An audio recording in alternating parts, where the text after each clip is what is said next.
생물의 다양성 핵심 정리 시작하도록 하겠습니다. 교과서는 교학사 2009 개정을 기준으로 하고요.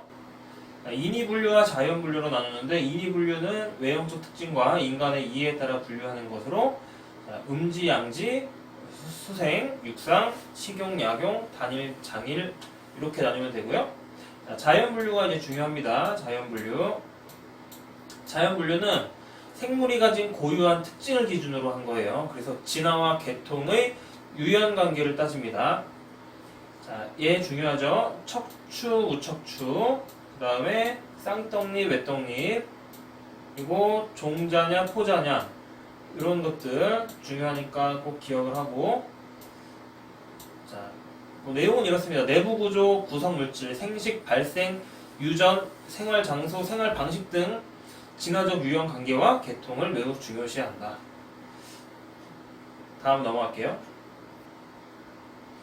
자, 린네가 생물의 외부 형태 중점을 두고서 분류했는데, 그걸 이제 형태적 종이라고 하고, 한 개체가 성장하는 과정에서 유생 시기와 성체 시기의 모습에 큰 차이가 있거나 암소의 형태가 큰 경우에, 형태적 차이가 큰 경우에는 같은 종으로 보기가 좀 판단하기가 어려운 경우들이 있기 때문에 이런 한계점들이 있습니다. 그래서 생물학적 종개념이 중요한 건데, 형태적 특징과 생활형이 비슷하고 자연 상태에서 자유롭게 교배하여 생식 능력이 있는 자손을 낳을 수 있는 무리를 얘기합니다. 자, 노새는 암말과 수탉나기에서 태어난 잡종인데, 노새는 생식 능력이 없어요. 자, 그럼 생식 능력이 있는 자손을 못 낳은 거니까 생물학적 종에 해당이 안 됩니다. 암말과 수탉나기는 같은 종이 아니에요. 자, 그 다음 늑대와 코요테, 개와 코요테는 서로 교배하여 생식 능력이 있는 자손을 낳습니다. 그러나 자연 상태에서는 서로 교배가 거의 안 일어나요. 그래서 다른 종으로 분류합니다. 자, 여기서 중요한 것은 늑대와 코요테, 개와 코요테는 생식 능력이 있는 자손을 낳았지만 자유롭게 교배하는 것이 아니기 때문에 같은 종으로 구분하지 않는다. 이게 핵심입니다. 자, 넘어갈게요. 계층적 분류와 분류의 단계 240쪽. 자, 우리 분류 체계는 작은 것부터 종속, 과목, 강문, 개, 그리고 제일 큰 범주, 역으로 이렇게 분류하고, 여기서 더 세분화하고 싶으면 아자를 붙여서 중간 단계를 나타냅니다. 예를 들어서 종 밑에 아종 이렇게 붙이는 거예요. 그래서 아종, 변종, 품종은 각각 조금씩 다르니까 한번 읽어보도록 하고요. 별로 중요하진 않습니다. 자, 241쪽의 학명. 학명은 린네가 만든 이명법을 따릅니다. 린네가 만든 이명법. 자, 이명법이라는 것은 말 그대로 두 개를 부르는 건데, 뭘 부르냐? 속명과 아까 종속, 과목, 강문계, 역 있죠? 그래서 속명과 그 다음에 종명을 종소명이라고 하는 거예요. 이 두 개로 나타냅니다. 자, 라틴어 또는 라틴어화한 용어로 나타냈는데, 속명은 대문자, 종명은 즉 종소명은 소문자로 첫 글자를 나타내고요. 자, 속명과 종소명은 이탈릭자로 기울여서 나타낸다는 얘기고, 명명자, 그러니까 그 학명을 지은 사람 명명자라고 하고요.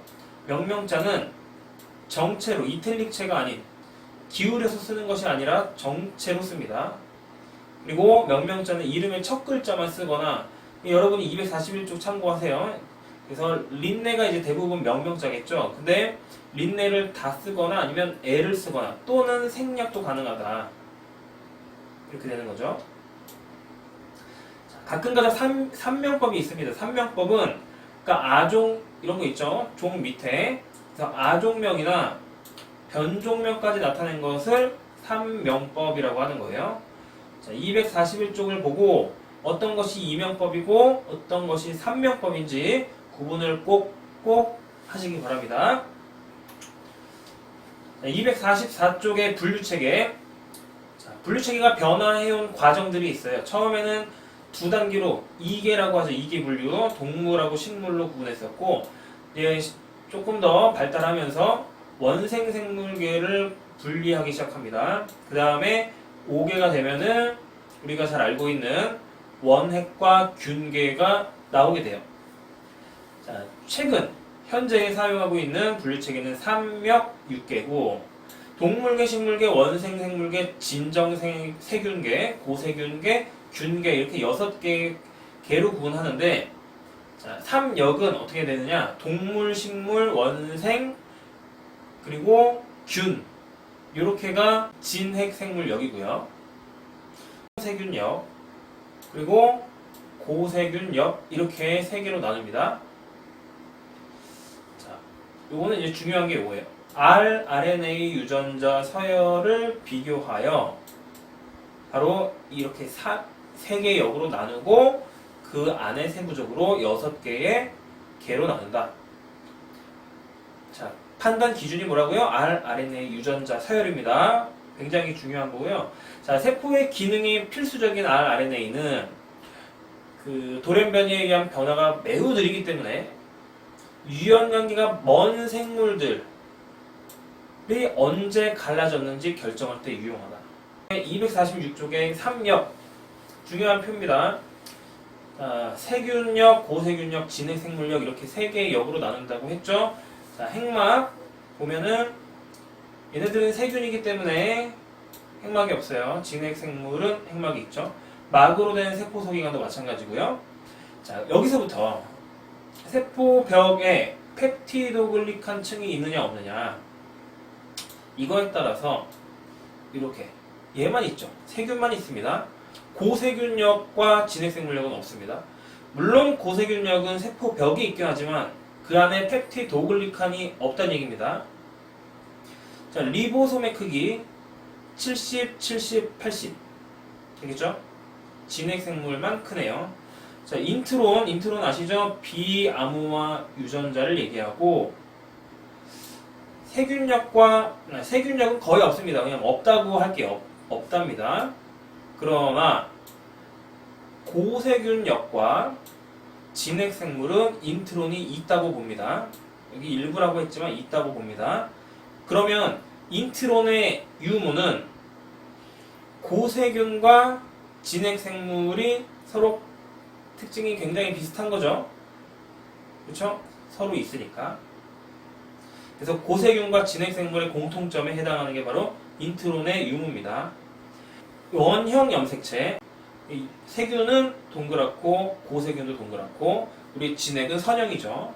그래서 원형 염색체가 없습니다.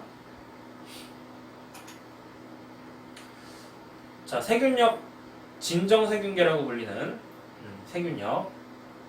그러니까 세균역 안에 진정세균계밖에 없어요.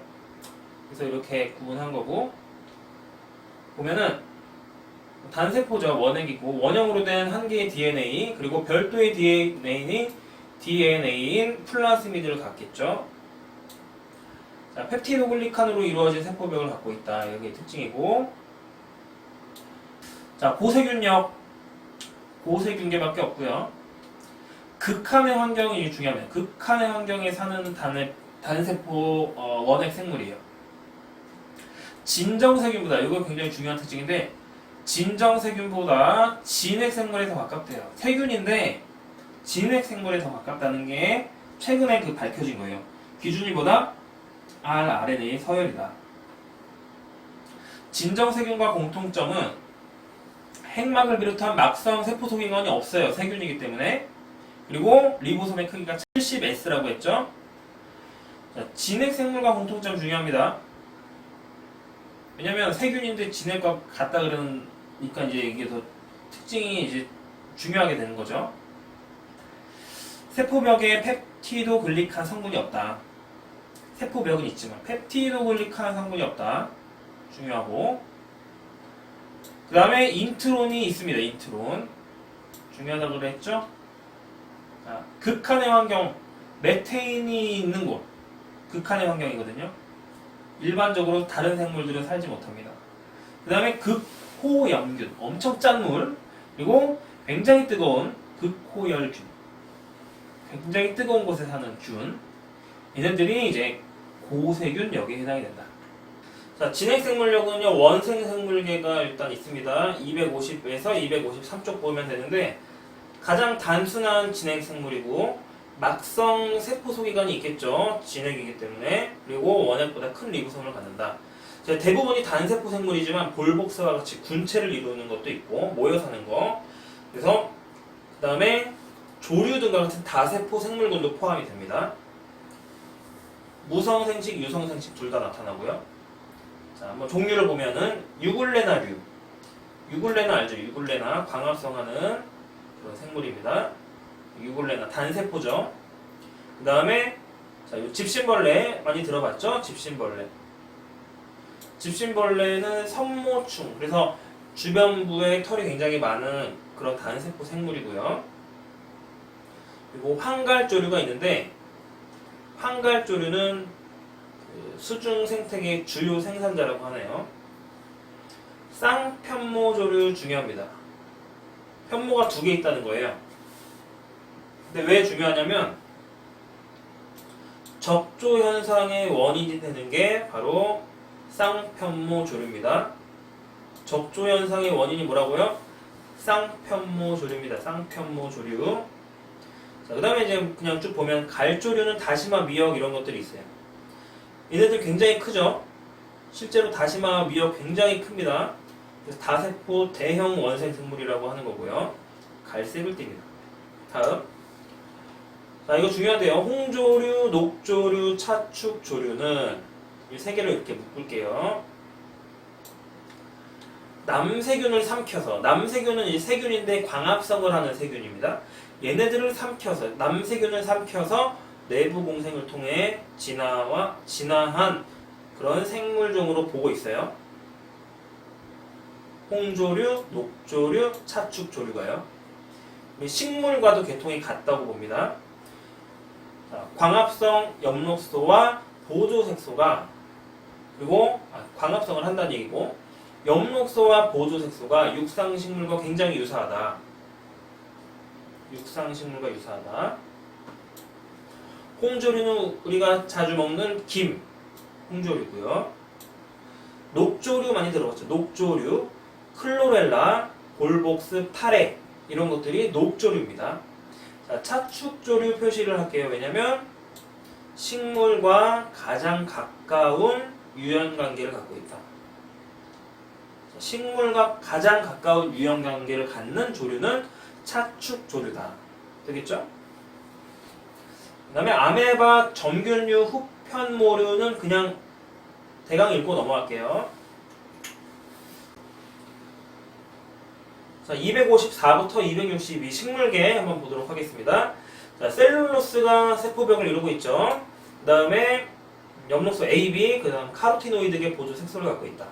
자, 이끼류 같은 거 선태식물이라고 하거든요. 비관다발 식물이라고 합니다. 비관다발. 관다발이 없다는 얘기겠죠? 자, 유성생식을 하는 배우체 세대와 무성생식을 하는 포자체 세대가 교대로 나타나는 세대교번을 한다. 세대교번이 뭐냐면 방금 설명했듯이 유성생식을 하는 배우체 세대 그리고 무성생식을 하는 포자체 세대가 번갈아 나타나는 걸 세대교번이라고 하는 거예요. 자, 이때 이끼 같은 것들은 배우체가 본체예요. 본체라는 거는 크다는 얘기고, 자, 우리 핵상이 En과 N이 있죠. 근데 N이 본체인 게 바로 선태식물이에요. 자, 이 반수체 N자리의 배우체는 2배체인 포자체에 비해 매우 크다. 그러니까 N자리가 크다는 얘기입니다. 배우체가 본체, 배우체가 크다는 얘기예요. 배우체가 크다. 되겠죠? 그래서 이 포자체 2N자리는 암배우체의 기생이에요. 여러분들 거기 그림 보면은 그 포자체가 암배우체 위에 조그맣게 같이 살고 있죠? 그게 바로 이끼의 특징이다. 요렇게만 알고 넘어갈게요. 그 다음 비종자 관다발 식물 보도록 할게요. 비종자 관다발 식물. 관다발은 있는데 종자는 없다는 얘기겠죠? 자, 관다발이 있으니까 잎과 줄기, 뿌리로 잘 분화가 되어 있습니다. 그래서 형성층이 없어요. 근데 형성층은 없다. 그러면 물감과 체감만 있다. 관다발에. 자, 성태식물과 달리 방금 전에 이끼와 달리 포자체와 배우체가 각각 독립적입니다. 아까는 기생을 했죠. 아까는 배우체가 포 자체가 암 배우체에게 기생을 했으면 이번에는 따로따로 살아간다는 얘기예요. 중요합니다. 석송식물이라는 게 있고 양치식물, 요거는 좀 기억을 할게요. 고사리. 이게 바로 비종자 관다발 식물에 해당이 된다. 그 다음에 식물의 마지막으로 종자식물이 있어요. 종자식물. C죠, C. 자, 잎줄기 뿌리 구별이 뚜렷하고 관다발이 발달돼 있다. 즉, 발달돼 있다는 건 이제 형성층이 있다는 얘기겠죠? 그 다음에 겉시식물, 속시식물. 이 겉시식물은 사실 관다발 중에 형성층이 잘 발달이 안 됐어요. 자, 그 다음에 이제 속시식물은 꽃과 열매, 속시식물이 중요합니다. 속시식물, 꽃과 열매라는 생식기관을 갖고 있고 밑씨가 씨방 속에 있다. 중복수정 표시를 합니다. 중복수정은 자, 그 정핵이라는 게 정핵이 이제 꽃가루에서 나온 생식세포예요. 두 개가 있어요. 두 개. 여기 한 개, 여기 한 개. 그래서 정액이 두 개니까 두 번의 수정을 합니다. 그걸 중복수정이라고 하는 거예요. 한 개의 정핵은 난세포와 수정을 해서 2n짜리 배를 만들고 나머지 한 개의 정액은 극핵이라는 것과 수정을 해서 근데 극핵이 핵상이 2n입니다. 그러면 3n이 되겠죠? 그래서 배젖세포라는 것은 3n짜리가 되는 거예요. 자세히 공부할 필요는 없고 정핵세포가 두 개이기 때문에 중복수정을 한다. 하나는 난세포, 다른 하나는 극핵. 근데 극핵은 2n이기 때문에 배젖세포는 3n이 된다. 되겠죠? 균계로 넘어가도록 하겠습니다. 263, 265. 대부분 이제 다세포고요. 효모처럼 단세포도 있습니다. 종속 영양생물, 기생에서 살죠 주로. 자, 접합균류부터 보면은 종류가 중요해요. 여기서 털곰팡이, 검은빵 곰팡이 이런 것들이 있습니다. 격벽이 없어서 쭉 연결되어 있기 때문에 핵이 여러 개예요. 자, 격벽이 없기 때문에 핵이 여러 개다. 그 다음에 잔황균류. 잔황균류는 푸른 곰팡이, 효모, 누룩곰팡이, 붉은빵 곰팡이. 약간 접합균류에 비해서 뭔가 컬러풀한 느낌이 있죠. 푸른색, 누룩은 색깔은 아니지만 어쨌든 누른색이라고 생각을 하세요, 그냥. 그 다음에 붉은색, 뭐 이런 것들이 잔황균류다. 되겠죠? 그리고 효모가 있다. 자, 여기서부터 이제 격벽이 있습니다. 아까 접합만 격벽이 없고, 여기서부터는 격벽이 있어요. 환경이 나쁠 때 잔황포자라는 걸 형성해서 유성생식을 합니다. 평상시 환경이 좋을 때는 새로운 걸 에너지를 써서 새로운 걸 만들어낼 수고를 더는 거예요. 그래서 그냥 계속 무성생식만 하다가 환경이 나쁠 때 환경을 극복하기 위해서 더 많은 에너지를 써서 유성생식을 하게 됩니다. 담자균류로 넘어갈게요. 담자균류는 쉽게 얘기하면 버섯이에요. 그래서 버섯, 깐부기, 녹병균이 있는데 버섯을 잘 기억하면 됩니다. 자, 균계 공부할 때 종류들 유의해서 공부하고요. 다음. 자, 이제 마지막으로 이제 동물계에 대해서 보도록 할게요. 동물계는 분량이 좀 있기 때문에 전체 내용을 공부하지 말고 여기서도 선생님이 핵심적으로 다루는 내용들만 공부합니다. 우선은 크게 동물은 발생 과정. 처음에 이제 그 수정을 한 다음에 발생을 하죠. 이 발생 과정에서 배엽이라는 형성도에 따라서 무배엽, 배엽이 없다는 얘기고 2배엽 그리고 3배엽으로 구분할 수 있습니다. 이렇게 세 가지로. 자, 해면동물은 무배엽, 자포동물은 2배엽. 그 다음에 편형동물 이상이 다 3배엽이에요. 그 다음에 3배엽성 동물은 초기 발생 과정에서 원구라는 움푹 들어간 모양이 생기는데 요것의 차이에 따라서 선구와 후구로 나눕니다. 선구는 이 원구가 입이 되는 게 바로 선구예요. 그 다음에 후구는 원구가 항문이 되는 게 후구예요. 자, 그래서 원구, 이 반대쪽에 항문이 생기고, 뭐 반대쪽에 입이 생기고, 요거는 그냥 쉽게 입의 반대쪽에 항문, 항문의 반대쪽 입, 뭐 이렇게 기억하면 되니까 이건 별로 중요하지 않고, 원구가 입이 되면은 선구, 원구가 항문이 되면 후구, 이렇게 기억을 하세요. 자, 각각 동물의 간단한 특징과 종류들을 한번 알아볼게요. 해면 동물은 아까 얘기했듯이 배엽을 형성하지 않아서 진정한 의미의 어떤 조직이 없습니다. 자, 넘어가고. 자포동물, 이배엽성이에요. 자, 자포동물은 촉수를 이용해서 먹이를 잡아먹는 특징이 있고요. 자, 여기 해파리, 산호, 말미잘, 히드라 이런 것들이 자포동물입니다. 그 다음에 편형 동물, 편, 납작하다는 얘기죠. 편평하다 할 때. 여기서부터 이제 다 삼배엽이에요. 자, 디스토마, 촌충 뭐 이런 거 어렵지만 플라나리아 알죠? 플라나리아 납작한 거. 교과서 그림 보시면 되고요. 자, 디스토마, 촌충, 플라나리아 이런 것들이 편평한 편형 동물이다. 그 다음에 환형 동물. 환형 동물은 어떤 둥근 모양을 띠고 있는 동물이겠죠. 그래서 이 지렁이, 그리고 개지렁이, 거머리 이런 것들이 바로 환형 동물이고, 중요한 특징은 체절을 갖는다는 거예요. 마디를 갖는다. 그 다음에 연체동물 알죠? 연체동물. 문어, 오징어, 어디 갔어요? 문어, 오징어, 뭐 대합, 꼬막, 홍합, 다슬기, 달팽이 이런 것들을 연체동물이라고 하는 거예요. 단단한 폐각이 있어서 몸을 보호하기도 한다. 선형, 길다란 모양을 나타내겠죠? 자, 큐티클층이라는 게 감싸고 있어서 있고, 그 다음에 탈피를 한다. 회충, 요충, 예쁜 꼬마 선충. 자, 보통 이런 기생충이라고 하는 것들 선형 동물에 해당이 되고요. 그 다음에 절지동물은 쉽게 얘기하면 곤충, 곤충이 속한 동물이에요. 절지동물. 나비 이런 것들. 그래서 나비, 뭐 벌, 자, 개와 새우도 여기에 속합니다. 가재 이런 것들. 거미, 진드기, 전갈, 노래기, 치네 이런 것들이 절지동물. 자, 체절이 있다. 체절이 있다. 아까 환형 동물에도 체절이 있었죠. 절지동물에도 체절이 있습니다. 극피동물 볼게요. 극피동물은 자, 선생님이 여태까지 얘기한 절지동물까지가 선구동물이고, 극피와 척삭동물만 후구동물이에요. 극피와 척삭동물은 후구동물이다.